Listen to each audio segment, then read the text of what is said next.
de babão.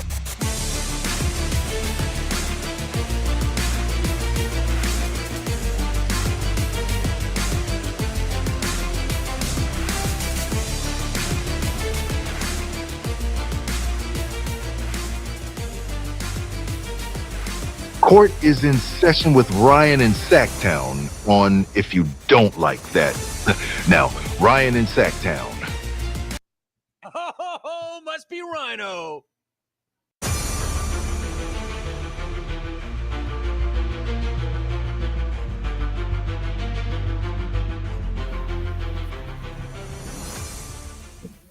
Yeet! Yeet! Kicking off a new week. How's everybody doing? Happy Monday to you. Hopefully the weather is okay where you're at. We're a little overcast here in Sacktown. Man, I'm starting to sound old. Kicking off a show with the weather. I mean, I'm trying to find the positive here for us. And it doesn't get much easier today. You got the Oklahoma City Thunder rolling into town. This is the best team the Kings have faced all year, hands down. And they are not even healthy. They are without Chet Holmgren. Will you get Malik Monk back tonight? We will see. He is questionable officially coming into this one. Good news, no Alex Caruso against the Thunder tonight. We'll talk more about the matchup here in a little bit. It is a holiday week. Is it a getaway week for you? What's going on? Thanksgiving this Thursday. You've got some football going on. We have football tonight. How about the Ravens and the Chargers? Which way you going there? I know Cody's going to be invested in that game. The Harbaugh Bowl again. Yes, the Harbaugh Bowl. The chat lines are up and running, so get up in the chat. Want to hear from you today. Also, you can call the show. As always, QR code on the screen. We have a busy day on If You Don't Like That, kicking off the first of 5 shows. Yes, 5 shows. You got Grant coming back at 4 o'clock today for an open forum show. He's going to be talking some NFL, certainly a heavy dose of Kings as well. The Kings under 500 now, 8-9 on the season. We've got a ton of audio from Mike Brown. We've also got audio from Foxy and DeMar DeRozan. How about Jordy Fernandez's return to the Golden One Center? Pretty damn good return, if you ask me. He's got that team playing hard. A Brooklyn team that's pretty much in a rebuild. I have an update, by the way, on the Thanksgiving pizza. We do have an update on that. We'll get to it in a little bit. Will there be a suspension for Mike Brown? Not being talked about a lot here in town, but it looked like to me he made contact with the official last night. He was lucky he didn't get thrown out for that, by the way. Fred VanVleet had a rant at an official over the weekend. He put his finger right in the official's face. I don't know if he made contact or not. Couldn't really see from the TV angle, but he was fined $50,000 for that. So as I come to air, I had not seen anything from the NBA on Mike Brown. It's getting pretty close to game time for them to drop anything. I think at the very least, you're probably going to see a little bit of a fine there. Also, we've got a couple of write-ups. So we'll get into those. So we're kicking it off strong for you this week. Want to hear from you again. Thanks for being here on the Kings Court. We've got full coverage tonight of the Kings and the Thunder starting. Ooh, I almost dropped my pen. I never want to drop this pen. I'm so used to having it in my hands when I'm talking. We got full coverage of the Kings and the Thunder for you tonight. So just getting going. Hopefully it's a getaway week for everybody here, getting some time off, spending time with family. You know, Wednesday before Thanksgiving is like the biggest bar night, I believe, of the year. It's when all the college kids are home. They hit the bars. So bunch of parents out there probably excited to have their kids coming home from school, yada, yada, yada. Liam, he is on break until 2025. By the way, we are here 2 p.m. through 2025. So you don't have to worry about the time changing. 2 p.m. Monday, Tuesday, Thursday, Friday. We will be right here with you unless the Kings have an early road game. And by the way, the Kings now kick off a stretch of their schedule that is very home heavy. They're going to have a lot of home games from now through the end of December, including 3 matchups with the Los Angeles Lakers in about 9 to 10 days. So a lot going on with them. Hard schedule coming home. We'll digest last night, get your thoughts on last night as well. We are brought to you by Bennett's. Make sure if you are thinking about dining out this Thanksgiving, go to Bennett'sRestaurants.com. They've got you covered. They're going to be open Thanksgiving Day. Also, it might not be too late to put in your pre-orders for your Thanksgiving fresh-made dinners by Bennett's. Yes, they do the work. You pick it up, you take it home. Hell, you don't even have to tell your family that Bennett's cooked it. If you want to pull a Seinfeld and just put it on some platters, act like you've been slaving in the kitchen all day, get the apron, maybe go get some flour from the pantry, rub it all over the front of your apron. And as soon as they come in, you're wiping your forehead. Oh, man, I've been in the kitchen all day. Look at it. Do it. I'm not judging you because the food is that good. Go to Bennett'sRestaurants.com. See that much more. All 3 of their locations in the greater Sacramento area. Thanks to them for sponsoring today's show. Like I said, want to hear from you. We have got a lot to talk about from last night. Last night's post-game show, we hit on a number of topics, and I said something that I stand by. The Kings bench right now is closer to a G League bench than it is an NBA bench. It's a pretty strong take, but it's accurate. They are bad. Look at the minutes played, 247 minutes from your bench. Mike Brown doesn't trust him. Mike Brown's hands are tied. He doesn't have a go-to rotation, which is something that has lingered during his era, his time here in Sacramento. How does that get fixed? We'll see. Look, there's a lot of pundits out there. There's a ton of different places. Oh, the Kings are in the trade market early and getting thousands of views on YouTube for BS reporting like that comes from people making stuff up in little side notes and paid newsletters that have no credibility. Look, when we hear something, we'll tell you. Are the Kings looking? Certainly. Are the Kings always looking? Is every NBA team obviously looking? Certainly. But, the Kings aren't going to panic quite yet. You still have a solid core. I just don't think you're getting the most out of that core. And that's evident by the way this team starts. Look at their starts to games. We've now had 3 quarters where they've scored 15, 15, and 12 in the past few games. It's inconsistency. It's what it is. So want to hear from you. Like I said, we've already got calls waiting. Who's going to be the first one? I bet it's going to be Corn Dog.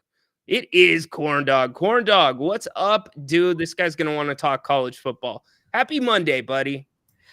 Happy Monday, but Kings are coming off of a tough one. Yes, indeed they are. A very tough one.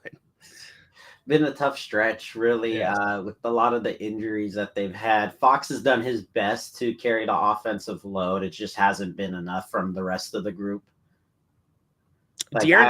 This is the All-NBA version of Fox. This is the best version of De'Aaron Fox that you've seen in the last 10 days. Agreed.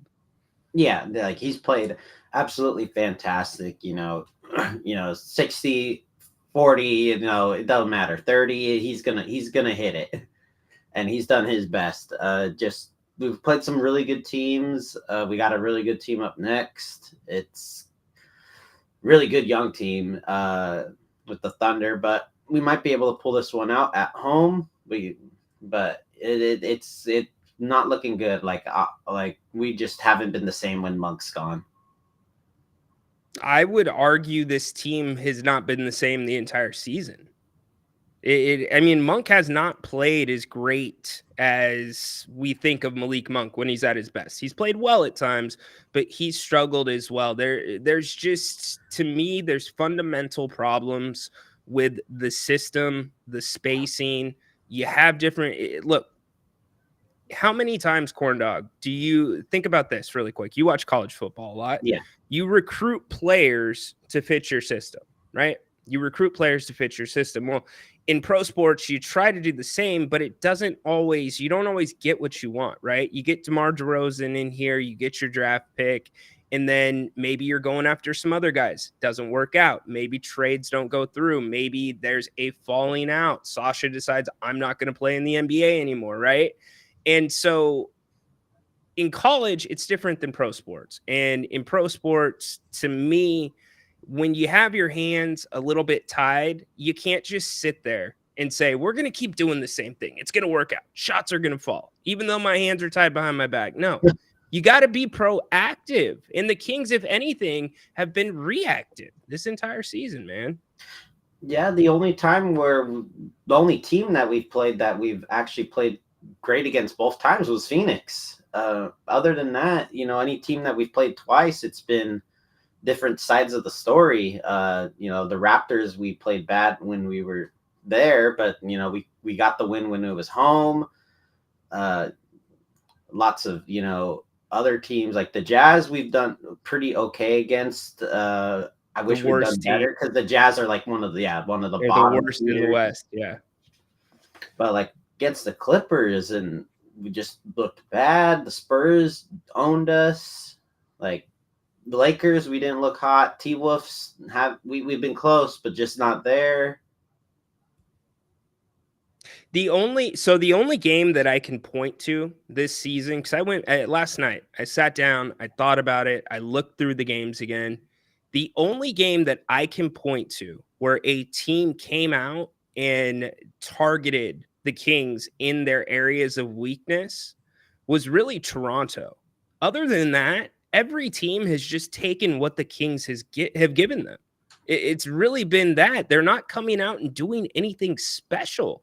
They're just coming out, finding some rhythm, shooting some threes, taking what the Kings give them with open looks off of doubles, and the rest is history. DeMar DeRozan talked about it last night, about how, they've just got to pay more attention to detail because coaches put in a couple of set plays to start the game. Well, I'm not sure why that's news. The Kings have been doing that for multiple games, but I guess this is more a byproduct of teams, the Kings beating the Kings, and the teams just jumping on board on that. I just don't see other teams that are coming out and dominating us because they're that much better. No, talent gap wise, they're just not that much better than us, but it's a lot of execution on our end that 100% hasn't been there. It's just we got a good engine, but we've got a lot of crud in there. We haven't been taking care of it as much, so it's not performing up to what it could be. Amen, dude. All right, what's the college recap? Alabama goes down. One. Oh my gosh. How about the Texas AMU player that dropped the ball in quadruple overtime right there in the end zone? I felt awful for that guy. Oh, I mean, you're in how many overtimes and your playoff spot may be on the line. Like, talk about the ultimate pressure right there. You're on the road. Man. And mind you, Nick Saban said on College Game Day that Jordan-Hare Stadium's haunted. That place, his Alabama teams have lost at that place. He said that place is haunted. Well, we're going to see the Iron Bowl this week, but oh man. And then Auburn. Look, I get that rushing the field, corn dog, it's fun to do if you're a college student. It's like one of those things that you think about with going to college football games when you're in school. It's already kind of dangerous. Let's not do it when the lights are out. What is Auburn thinking? I don't know, but I know a lot of people have been complaining that we've had too many field rushes this year. We have had a lot, but I will say there were a couple that were very warranted, and the one at the top of the list is the Vandy one. That was their biggest win in program history. They deserve that one. Auburn, all they did was just maybe keep their bowl chances alive. Yeah, it was a quadruple overtime win, but I don't think that one was warranted. Oregon, Ohio State, I would say was warranted, as that's the 1-2 matchup, and it's still the 1-2 matchup if it was played today. That one I feel like was a warranted field storming because it was the B teams to play. Yeah. But I don't know about the rest of these field stormings, like ASU, BYU maybe, but they stormed early. They ruined it. Like they just didn't know what to do. The band's on the field. The band's on the field. I have like 2 field stormings really that were very warranted. It is becoming a little bit too much now. Like we're storming the fields because somebody misses 2 free throws, right? And oh yes, free cookies or pizza. Like it's becoming to be a little bit too much. But college football, it's coming down to it, man. Ohio State got a big win against Indiana. Indiana still could find their way back into the playoff. They win. Well, they got a lot of help from the SEC. They sure as hell did, man. They talk about just a choke job from the quote unquote toughest and best conference, which I still think overall that it is the best conference overall. But all that huffing and puffing about how all their teams deserve to, like, oh, we need 6 teams in here because they're all 2 lost. Well, they can't even beat a bad Florida team, a bad Auburn team, and a bad Oklahoma team. Yep. So hey, really quick, before I cut you loose, where are you at with the Heisman? You think Travis Hunter's still the favorite, even though Colorado lost? Maybe, but wins and losses does count for a lot. And Colorado could lose another one down this stretch, and Boise State could end up with just that one loss to Oregon. That Boise State team is really good, and Boise State might get a bye too in this playoff with the Big 12 also kind of collapsing. Yeah, it's funny. Boise has had a couple of trap games, and they've played their way through them. Wyoming, they have a really good third down defense. Their defense is stiff and going to Laramie. Trust me, I used to go to Laramie, Wyoming for basketball games. Oh, there's nothing there, dude. It is the creepiest little quaint country, little wide open city town I've ever seen. Like, we used to joke around because we'd play 2-game road trips. So we'd play Colorado State, and then we would go to Laramie for the second half, and we wouldn't even stay in Laramie. We would stay at Colorado State in Colorado Springs. We would bus to Laramie the day of the game, stay at like this little motel from like 10 a.m. to, I don't know, it was like 3-4 in the afternoon, check out, and then we'd hit the arena, and then it was back to Colorado State in Colorado Springs. That's how bad Laramie was. Oh yeah, I bet. Wyoming, known for its high population. Oh my gosh! All right, dude. Thanks for kicking us off today. Appreciate you. All right, man, and congratulations, Beavers, for winning the Pac-2. The Pac-2. Yeah. Yes, indeed. Now they get a bye into the playoff. I don't know, man. I don't know how this Pac-2 works, man. We're learning. Good stuff. All right, good job, Corn Dog. Yeah, and really quick, I appreciate Sac State. I do appreciate Sac State. I appreciate the Sac-12, everything that they have put together in a short period of time. But can we take a step back? Same thing I've been saying and others have saying, Sac State is nowhere near ready for the Pac-12. I don't care if you get a new stadium. You are still not ready for the Pac-12. It is a big question mark. It would be a big jump, even the Mountain West from where they're at now. But they are on their way. They are trying to grow their program. I respect the hell out of it. It's just football programs are not something that you can throw gasoline on and make them grow overnight. Same thing with basketball programs in college. It has to happen organically. Now, you can do the little things. You can stoke the fire by building a new stadium. You can start playing harder games. You can make the jump to FBS, all that stuff. But making the jump from where they are, FCS to FBS, and trying to go to the Pac-12, not going to happen. So, but UC Davis knocked off Sac State for those that are involved in following those two teams in the Causeway. Dorian, your team, Dorian, dude, they were injured all year. Credit to them for fighting in Sac State. But UC Davis wins the Causeway on that one. We've got plenty more coming. We're going back to the phones. I love talking to this guy about basketball. Dirk, what's up? Dirk, you there? Hey, Ryan. Hey, what's up, bud? Hey, man. Yeah, I was an observer yesterday. Decided not to call because I wouldn't have anything good to say. But first, I just want to start with the bench. Yeah, I don't think the bench has ever been deep. It's always been Malik Monk, and as a creator, a guy who could, average 15 points. We're losing that guy. Clearly, our bench is going to take a hit. But I think we're underselling his impact when he gets going. I think he was learning his place with DeRozan, just like everyone else was before he got hurt. He started to come along. I think he had 122-point game, if I recall. But he was the guy, either he had it going, and even when his shot wasn't going, he was making plays for other people and creating on offense. And I think that will have a big impact on this team whenever he does come back. But let's remember Davion Mitchell. I mean, he was under constant criticism of how he could not, quote unquote, run the offense. Right. So it's not as though we were better, if you will, with him, or that bench was not under criticism then as well. It's just, I think Malik Monk masked some of those problems. It's honestly too bad Sasha didn't come over this year because he would have seen a lot more consistent play and maybe found a bit more rhythm. I don't know his true motivations for getting out of Dodge, but yeah, regardless, you know, I have a wild thought here. I know a lot of people like the idea of moving Herter out of the starting lineup, which I'm about. I don't think you're going to see a lot of productivity from him off the bench, because when DeRozan was out, when Sabonis was out, he didn't produce for you. He's not able to get his own shot. Some games he shows you that mid-range, you get in there and make a bucket, but if there's any length to your defense against him, he's not going to produce for you. I'm pretty confident he's just not a good fit. But I want to throw this at you.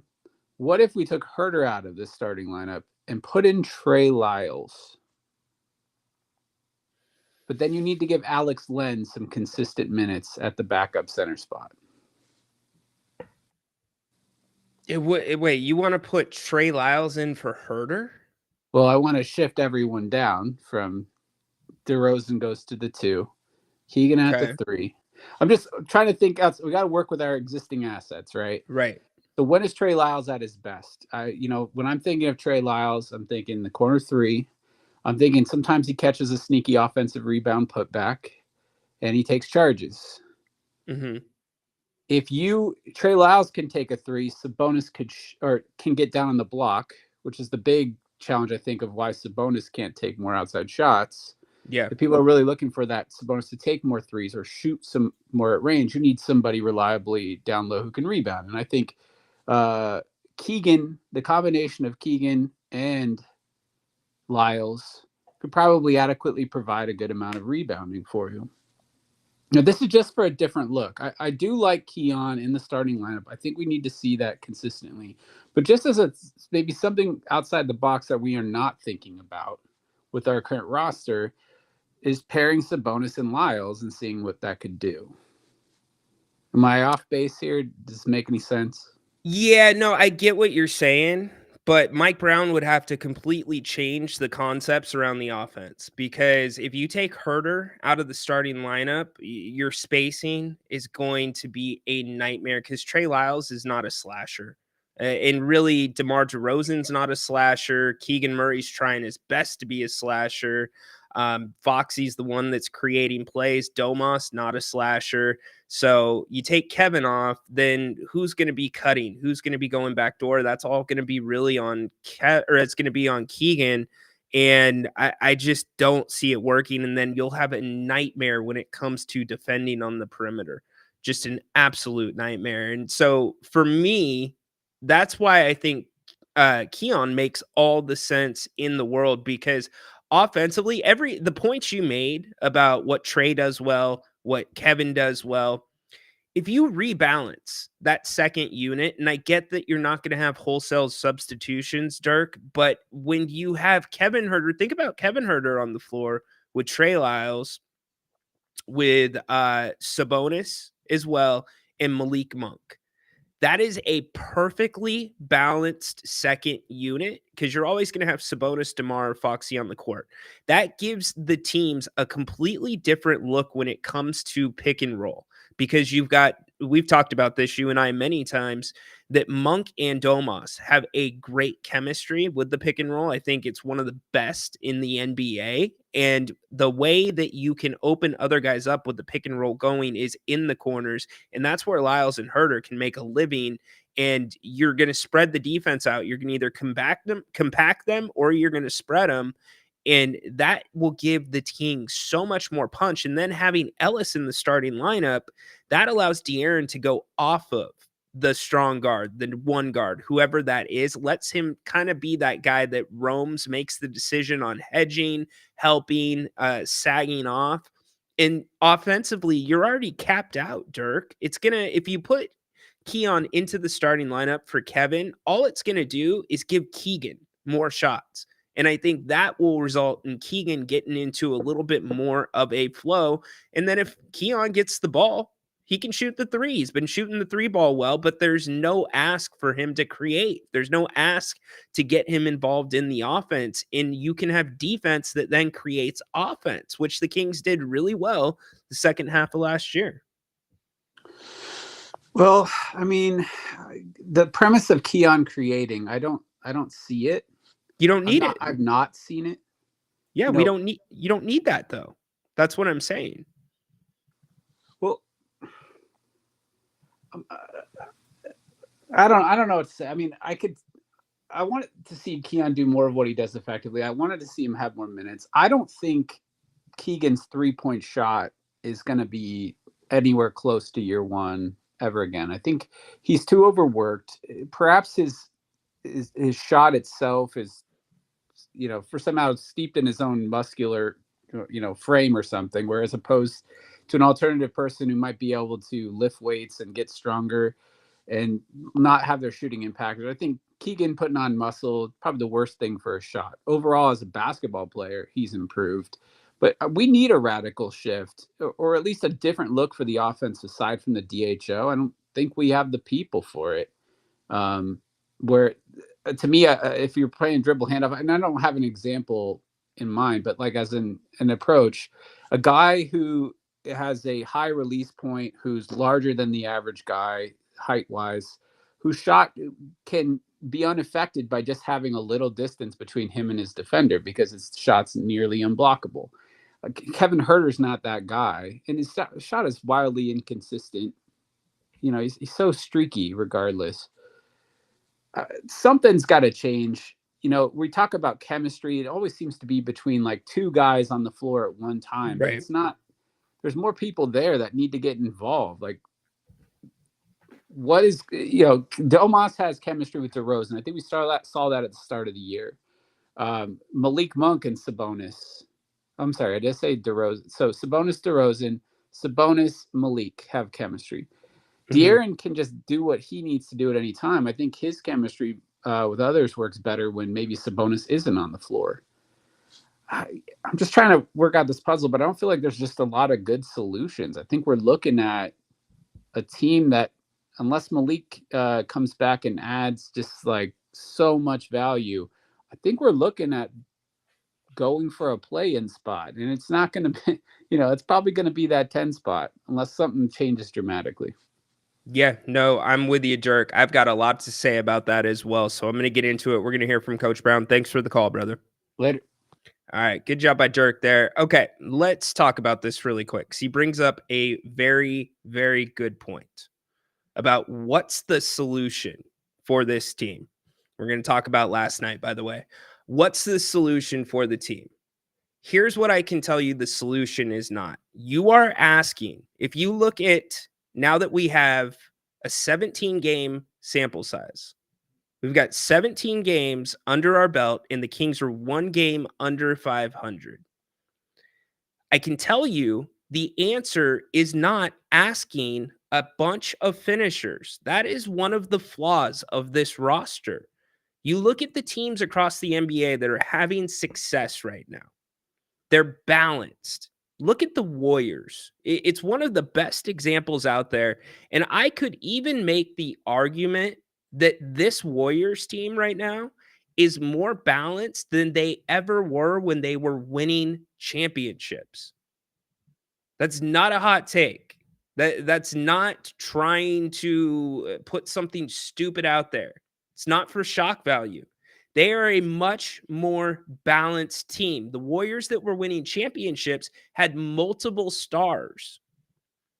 Multiple stars does not always work out in the NBA. You saw that not work out in the first time with Miami when the big three came together. You've seen it not work out in Phoenix.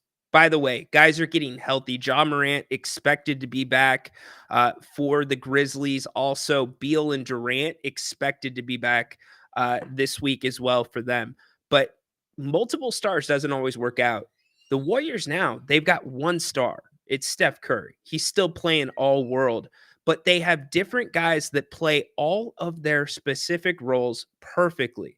Buddy Hield, as much as I hate to give the guy credit, he has now embraced the fact that he is coming off the bench.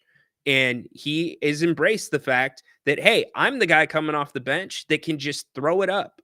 I'm the guy that's supposed to let it fly, right? And you could go down the line with that Warriors team. You don't build a basketball team by saying this guy is the first ranked player in the world. This guy is the second ranked player in the world. This guy's the third ranked player in the world, and so on. You build basketball teams off of roles. Grant says it all the time. It's a jigsaw puzzle, and it is. So going back to the Kings, you are asking a team that is predominantly made up of finishers. Kevin Huerter, for the most part, a finisher. Keon Ellis, a finisher. Keegan Murray, a finisher. Trey Lyles, a finisher. Alex Len, a big guy that runs the floor, a finisher. He doesn't create. I could keep going down the entire roster. The only names that aren't going to fall under that finisher column are De'Aaron Fox, Malik Monk, Domantas Sabonis, and DeMar DeRozan. And DeRozan questionably could only be in the finisher column. So you are asking now a bunch of finishers to create. That is the premise of the Kings offense. It is touch the paint and spray the ball. Touch the paint, spray the ball. You have guys that are not equipped. That's not the strong suit of their games. But that is what you are building your offense around. This team is without a true point guard. This team has been without a true point guard for 2 years now, probably 3 years. Mike Brown has not ever had a true point guard on his roster. Maybe Matthew Dellavedova. Delly was a true point guard, but his career was in its twilight.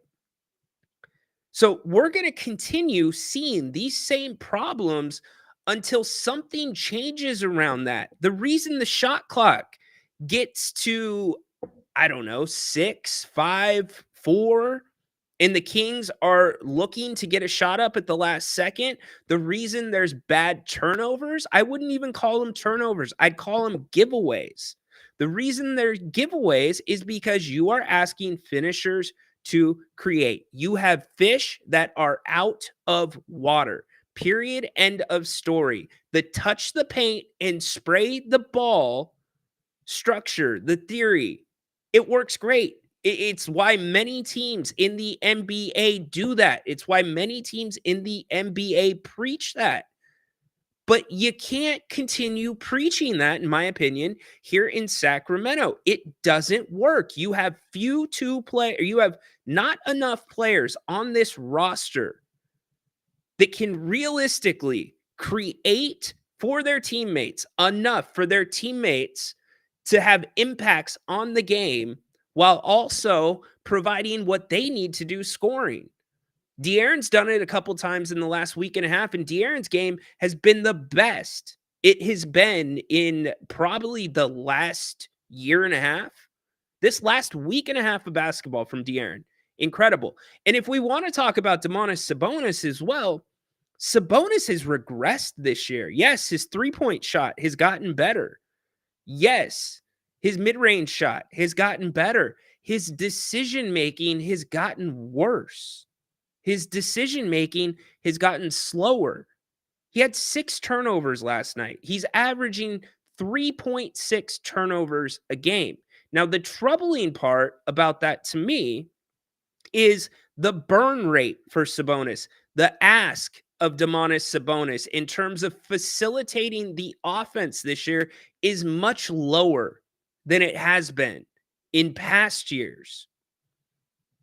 So there's a lot of things about what the Kings are doing offensively, just from a system approach, that I think have to be looked at again. And Coach Brown seems unwilling to budge off of that. It is the formula to him. Here's Coach Brown after last night's game. We told our guys, we can't stop short with your hands down and let them shoot the basketball. They hit 3 threes in the first quarter because we didn't do our job or do what we're supposed to do against a hot shooter. And we have to get better at that. And when they hit those threes, when those guys hit those threes, the whole team felt comfortable. And there was no sense of urgency by us to get to anybody else. They saw the ball go in a handful of times in that first quarter, and then they rolled from there from the three-point line. But, to give up 13 made threes the way we did in the first half, that's tough to live with. It's tough to. Of course it's tough to live with, but we're used to living with it now. So I ask all you, what is the problem? Why do teams come in here and shoot the three ball so damn well? Granted, Brooklyn, 7th in the NBA in three-point percentage, one of the only things that they do particularly well on average. Offensive rebounding wasn't one of them. They were near the bottom of the league in offensive rebounding, yet they got multiple opportunities last night. Coach Brown continued. By the way, Coach Brown was out-coached last night. And it's not the first time this year. Not the first time by a long shot. Somehow, some way, we have to do a better job of taking care of the basketball. You can't let a team come in here and turn you over the way we did with some of the passes we made. It takes away from your ability to get a shot attempt, and it gives them the advantage going the other way in transition.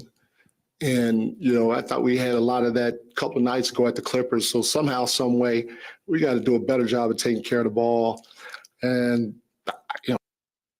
really quick. And Dirk, you know what's even worse about that is they give up the 3rd or 4th most attempts per game in the NBA. That's what's even worse about it. Okay. Did I just hear Coach Brown say somehow, some way, we've got to take care of the ball better? Somehow, some way. Somehow, some way. Interesting. Coach Brown, again, after the game. Very well from the free throw line to start the season.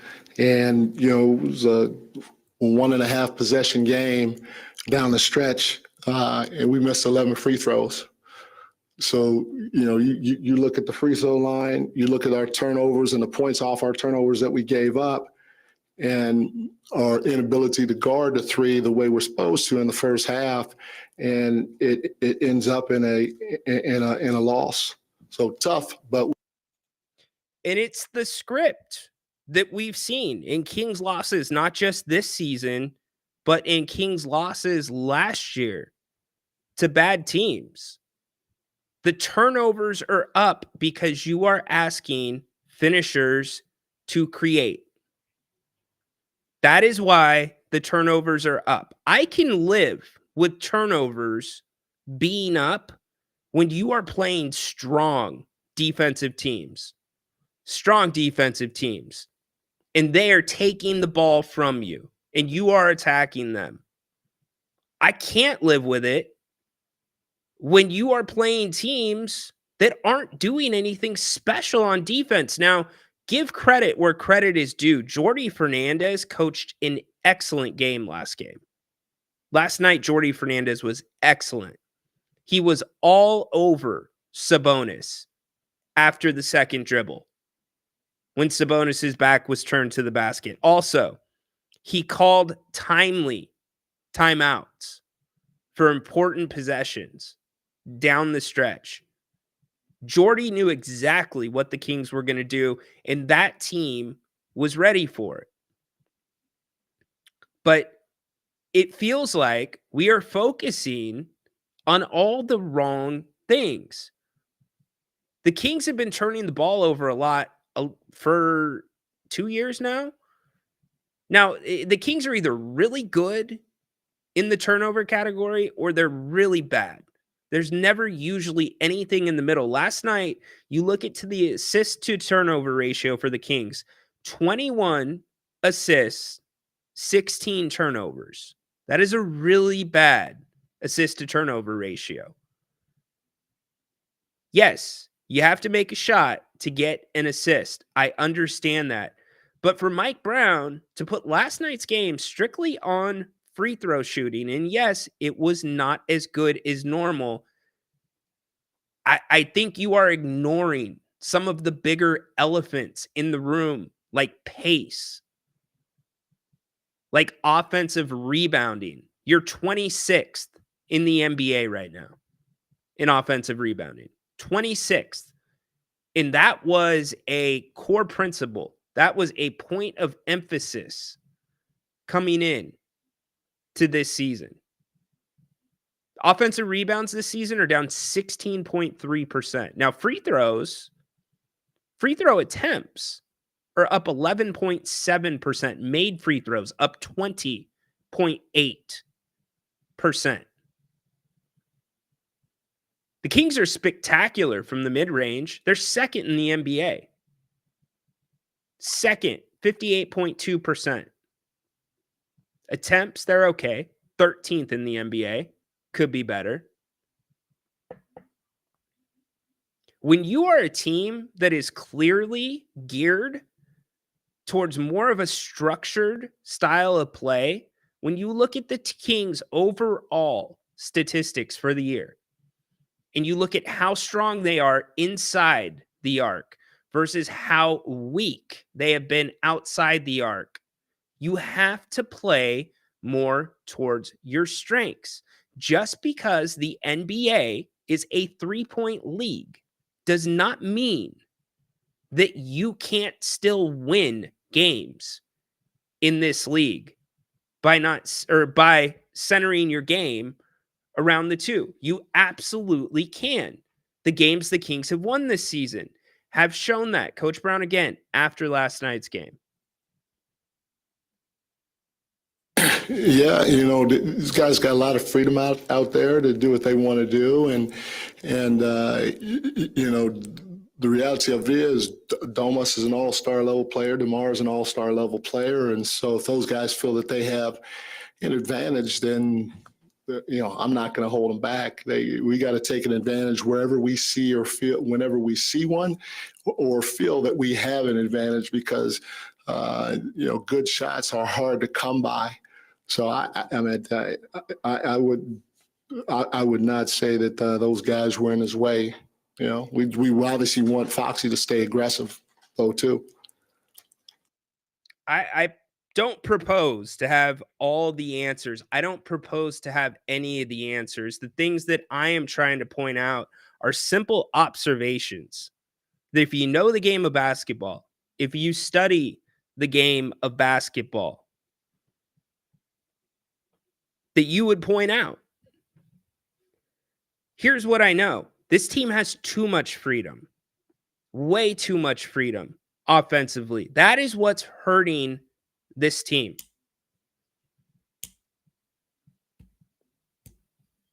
They need more structure. Period. End of story. They need more structure. That doesn't mean they need more coaching. They need more structure, because you can't let it fly. In past years, the Kings could let it fly. You know why? Because their pace was through the roof. This year, their pace is 17th in the NBA. Meaning, you're not going to... The idea of let it fly is based on playing fast. The let it fly mentality is we're going to play faster than you, which means we are going to take more shots than our opponent. So since we're going to shoot more, we're going to get more shots. Well, those things aren't happening. You're not getting the second opportunities. You're not playing at a high pace. So you've got to look at things a little bit different. Coach Brown. I thought it was Keon. I thought he got hit And I thought Kobe got hit going to the rim. And, I just want to show our guys that, hey, we all need to fight. I'm going to try to fight. You guys try to fight and see if we can find a way to get ourselves back into the game. And, we're going to go down. We're going to go down swinging. Mike, this is another fourth quarter. And that was on what happened last night. Credit to Fox 40 here. My guy Sean Cunningham always does a great job for them. That was the moment where Coach Brown went down and he tracked that official down. I thought Coach was going to flop him over.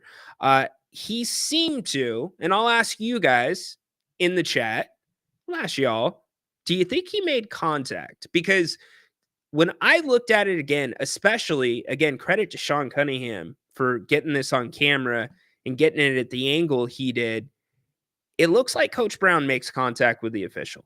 If Coach Brown made contact to the official or with the official, that's going to be a substantial fine and or a suspension. I have not seen anything, but I've also been doing this show right now, so I have not checked my phone. So I'll look at that to see if anything comes down from the NBA. Usually a punishment would come down before the next game, but it being a back-to-back, maybe it will come after. I don't know. What I do know is you have a very good Oklahoma City team rolling into town tonight. I appreciate Coach Brown trying to get the guys fired up. I appreciate the sentiment there. But unfortunately, sometimes in basketball, there's something called fake hustle, right? Fake hustle, which is trying to get a steal and flying by, which then gives the advantage to the defense or to the offense and puts your other teammates in a bad position. Now, if you get the steal, you're a hero, right? You're going to the other end. You're dunking the ball. To me, this is, and I get it, you got to stand up for your guys. This is the equivalent of fake hustle. Doing this, getting this technical, trying to fire your team up because Mike Brown, because of Monty McNair, let's be real about it, and this is only through 17 games. I'm not trying to paint a bleak picture about this team. This team is still, can be very good. I still think this team will find its way into a play-in or playoff spot. Things need to be tweaked a little bit. Period. End of story. But Coach Brown does not have any bite behind his bark. What's the recourse for somebody that's not playing well? You can't pull him out. Who are you going to put in? And who's that on? That's on Monty McNair. Dirk talked about the bench not being very good for a couple of years. I've seen it in the chat. The bench has struggled for a couple of years. I said it earlier in the show, and I'll say it again. This bench is closer to a G League bench than it is an NBA bench. And I mean that with all due respect. The reason I say that is Doug McDermott, closer to the end of his career than the beginning of his career. Jordan McLaughlin, a fringe NBA player. It's on rosters, does not get a lot of minutes, did not play last night. Coach's decision. Orlando Robinson, he's a young guy. He's also playing in the G League right now. Trey Lyles has not been playing particularly great.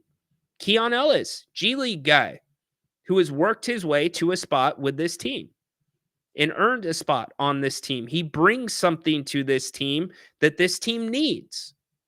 Talking about filling a team out, that's your defensive guy. That's your hustle guy. That's your guy that does the little things and loves doing them. That's what Keon Ellis is. Keon Ellis, and I hate to draw this comparison. But Keon Ellis is your pseudo Doug Christie. They are not anyway similar in terms of their games, but their roles are very similar. Keon Ellis, think of him as that Doug Christie role that Doug Christie was to the starting five back in 2001, 2002. If Doug was open, he took a shot. If there was a line or an opening to drive, Doug drove it. But Doug was out there for the defense, for the hustle. That's what you need with Keon, and that's what Keon is. So Keon is a good piece. Colby Jones, second-round draft pick.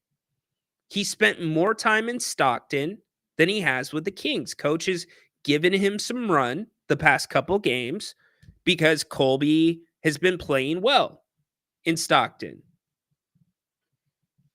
He has. But the NBA is different. So I just went down your entire bench right now. And I understand Malik Monk was not playing last night. Malik Monk changes things. But the bench that the Kings have had without Malik Monk has been closer to a G League team than it has an NBA bench. Trey Lyles is doing a lot of the stuff that Scal does in Stockton. And no, Scal is not coming up to Sacramento. Scal has been an incredible asset for that Stockton team. Love Scal. Love his professionalism.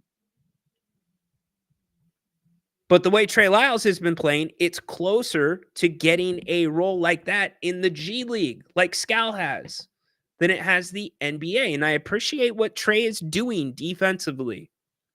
I do.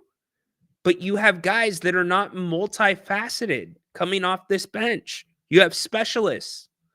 You have finishers. I mean, how many true, quote-unquote, basketball players are on this team? De'Aaron Fox, for sure. DeMar DeRozan, for sure. Sabonis, for sure.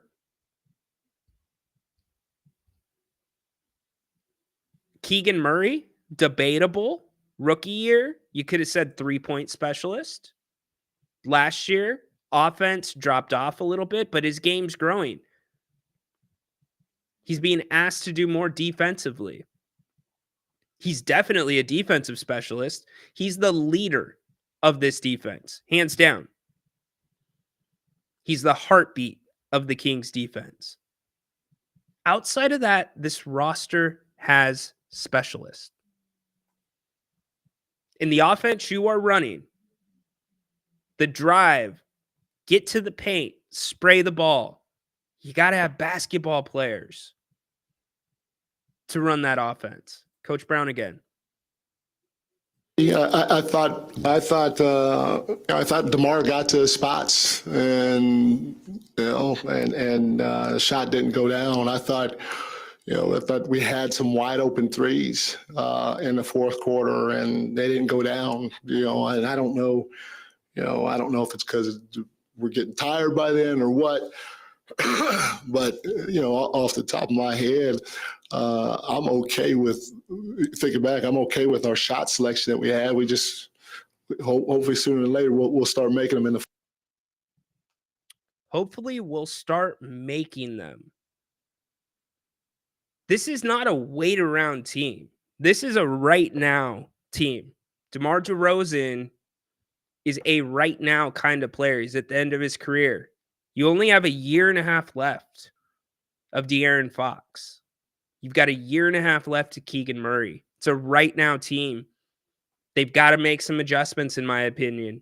And again, not trying to paint this completely bleak picture, but this team has to begin making some adjustments. So want to get to your comments. Also want to get to your calls as well. We've got plenty more to talk about besides the Kings. Love all the interaction, by the way, on the channel. Really appreciate that. This is the first of 5 shows today. We are going at it hard. Grant's going to be here at 4 o'clock doing his open forum show, talking NFL. We'll talk some NFL here in a few minutes. We will also be taking your calls, questions all night, because we've got pregame for the Kings and the Thunder tonight, beginning at 6:15. And then Jerry Reynolds joins the show at halftime to talk the first half. And after the game, we will be doing post game. And oh boy, in between, if you got a chance, get to Bennett's for happy hour. One of the best, one of my favorite places here in the greater Sacramento area.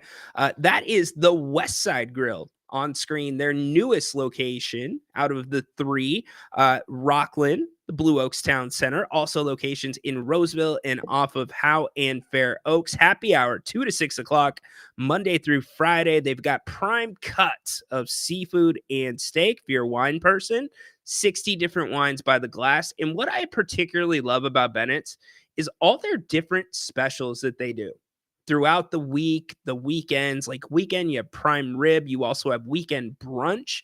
They've got a mimosa and entree special for under $50. Tonight, wine and dine Monday nights. You can get a bottle of wine, 2 entrees for under $70. But what's on everybody's mind? Yes, Thanksgiving. Thanksgiving coming up this Thursday. Bennett's will be open for Thanksgiving. If you're thinking about dining out, go to bennettsrestaurants.com. You can make your reservation. You can also look at all the specials. You can look at their menus as well, and you can put in your pre-orders for family meals to go on Thanksgiving. You let them do the work. You enjoy all the spoils. Do me a favor, get to bennettsrestaurants.com. I promise you will not regret it. And thank you to everybody that has been going into Bennett's and letting them know that you heard about them here on If You Don't Like That. Brian, Margot, the entire team there has been giving us tremendous feedback. So appreciate everybody's support. And really, I have not heard a bad word from anybody that has gone into Bennett's. Everybody has pretty much loved it. Dennis takes advantage of their happy hour all the time. I took the NBA guru, Zach, to Bennett's. Yes, I did do that. Owed him. Mr. Moss has a trip to Bennett's coming up on me here in a little bit. So anyways, I want to get to a quick ride.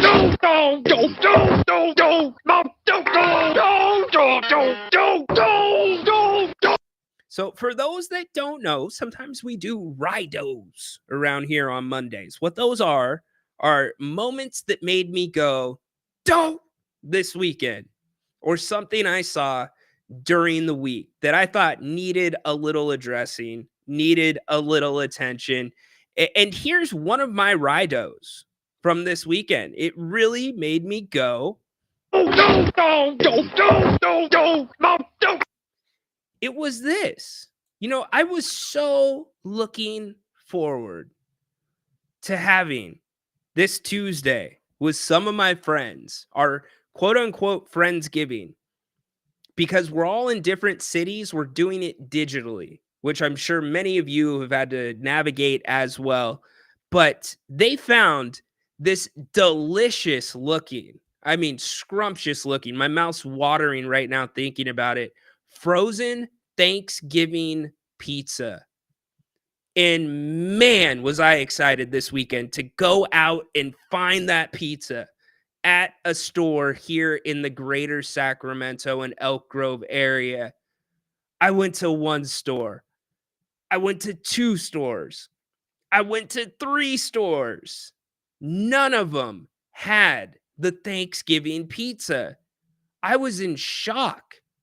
Like, I almost wanted to hit my knees and start crying right there in the aisle that I wasn't going to get to be a part of an incredible sounding meal with some of my best friends. I mean, what sounds better than deep dish crust, frozen turkey, gravy, green beans, cranberries, and stuffing, all on top of a pizza, and not even a fresh pizza, a frozen pizza. My soul is absolutely crushed that I will not be partaking in the Thanksgiving pizza with all of my friends on Tuesday. I mean, how does a store not carry a product like a Thanksgiving pizza? You know why it probably wasn't at the stores? It must have been sold out. It's that popular. I mean, think about it. Aren't all of your mouths watering right now? Thinking about a Thanksgiving pizza? When I think about this pizza, all I hear in my head is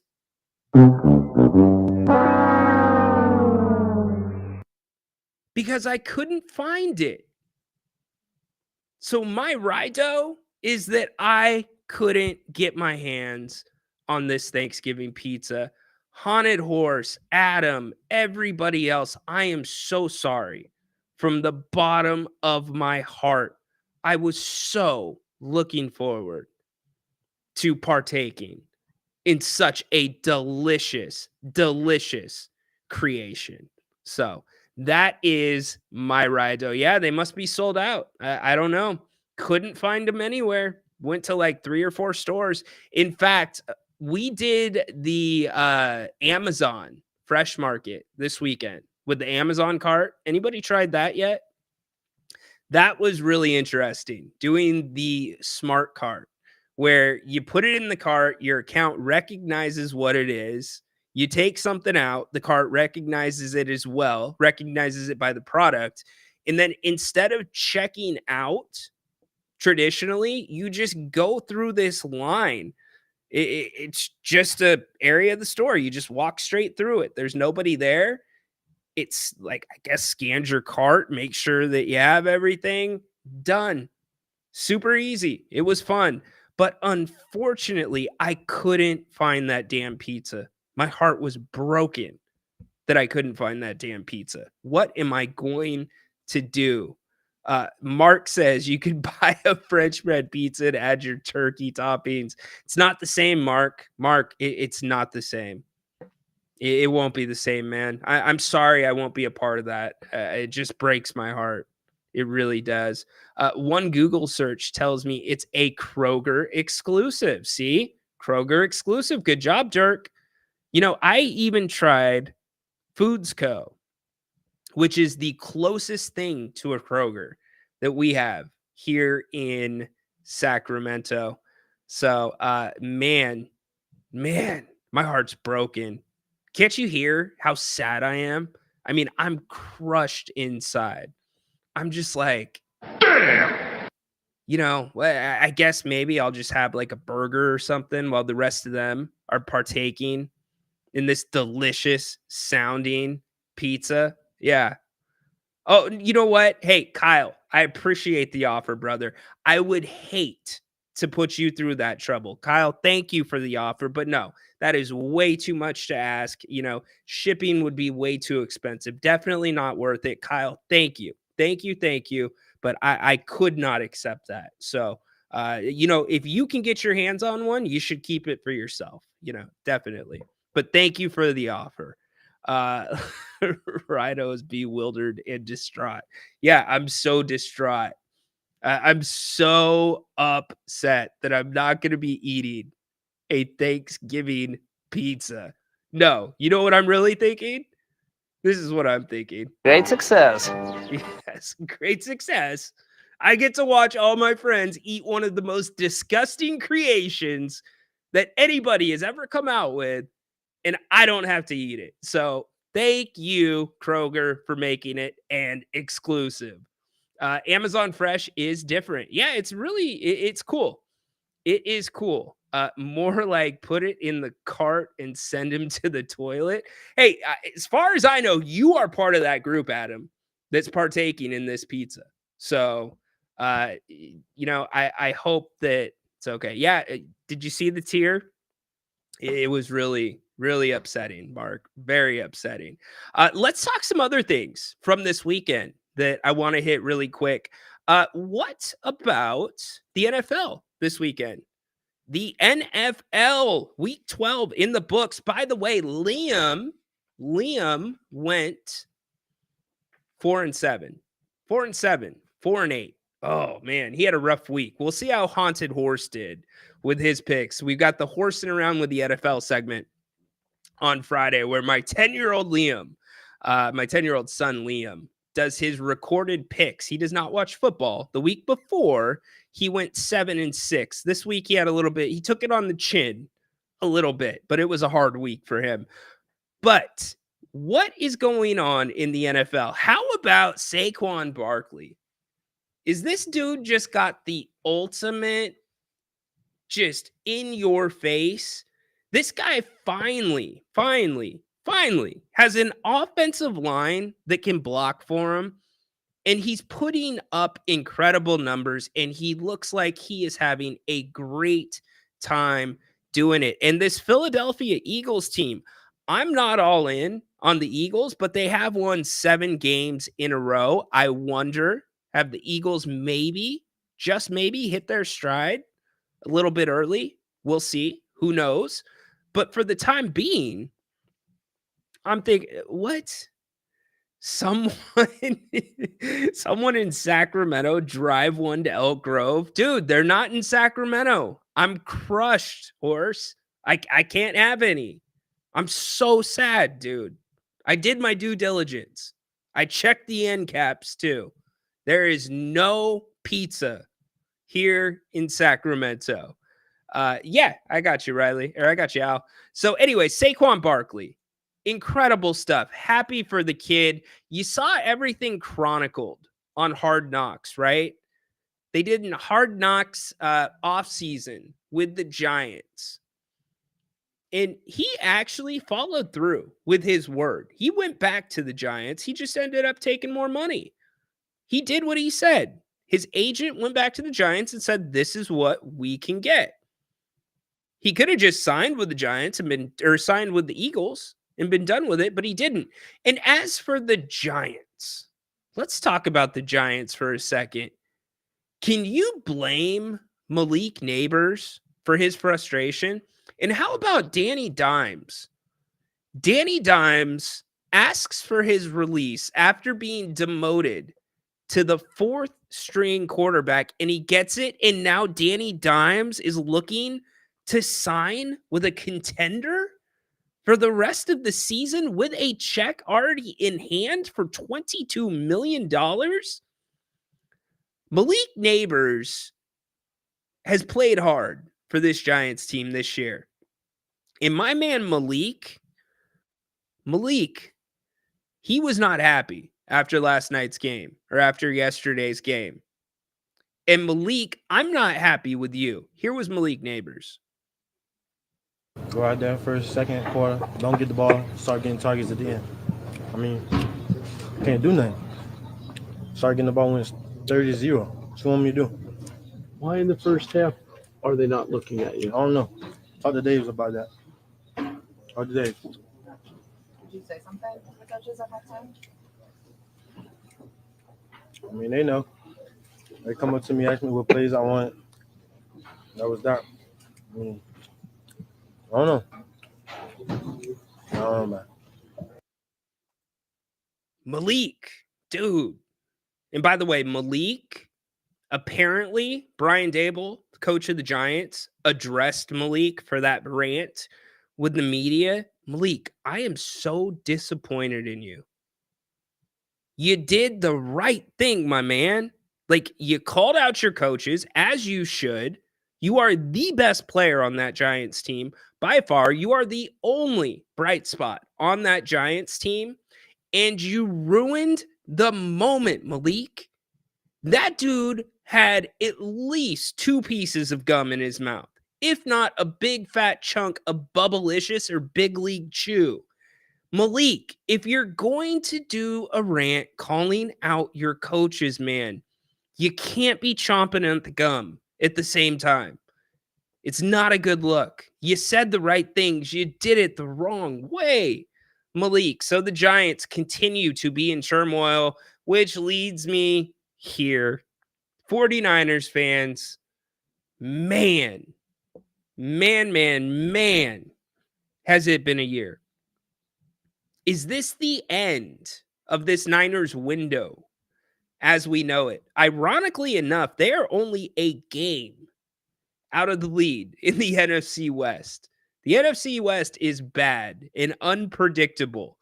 The NFC West that was supposed to be one of the best divisions in football, which is now the NFC North. Incredible division there. But Niners fans, holy crap. I must ask this question, though, Niners fan. And I kind of feel bad for you. First off, before the question, your coach is burnt out. Kyle Shanahan looked like he was done before the season started. He was just mentally, it felt like he was at the end of his rope. Nothing went well in the preseason. But why did you guys have any reason to believe that the second the calendar turned to September and all of a sudden preseason turned into regular season, that the momentum of everything that had built up to that point was going to magically change and you were going to turn back into the best team, the second best team in football that was championship or bust this year? It wasn't going to happen. This thing has just kept building through the Ayuk stuff, and then Ayuk being out of shape. Same thing with Trent Williams. Then the injuries. Debo. The hell's going on with him? And by the way, Kyle, you do know that you still have JP Mason on the bench, a guy that was leading the NFL in rushing for a while. You know, you don't have to play Christian McCaffrey every single snap when you have two bad Achilles. The Niners suffered their worst loss to the Packers, 38-10. Now, granted, it was without Brock Purdy, which I understand. By the way, update on Brock Purdy. He did some light throwing today. They're optimistic that he might be able to continue on the same track as the week goes along. There were no setbacks with the light throwing. So here's my take on the Niners overall. If you get a ticket to the dance, I don't want to see you. In fact, it feels like one of those years that if the Niners get a ticket to the dance, they might just win the whole damn thing. This might be your year, Niner fan. Things aren't breaking right yet, but there is still a lot of football to be played. You are in a bad division, and I'm a Seahawks fan. The Seahawks beat the Cardinals yesterday in Seattle, and I'm telling you, it's a bad division. If you can just get into the dance, anything is possible, because the Niners, when they are right, I have been using this analogy for like a year and a half now.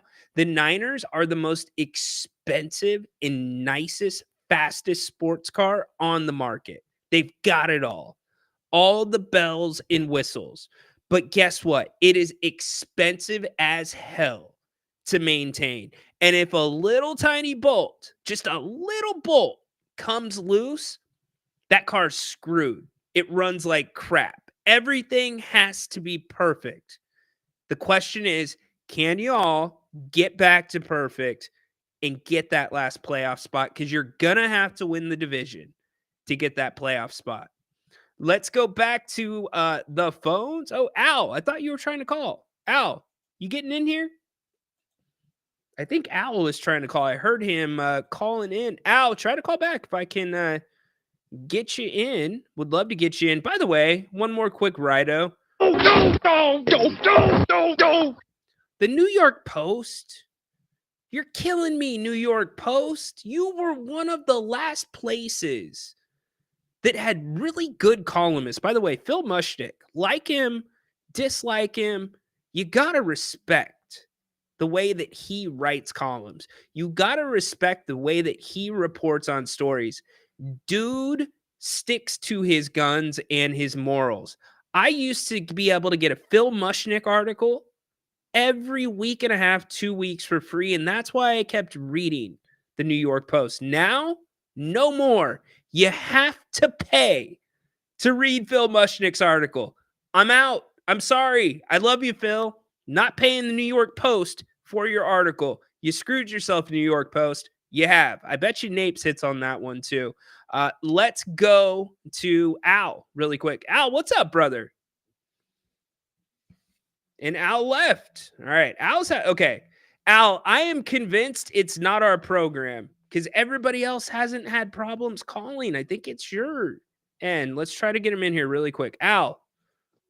Am I back?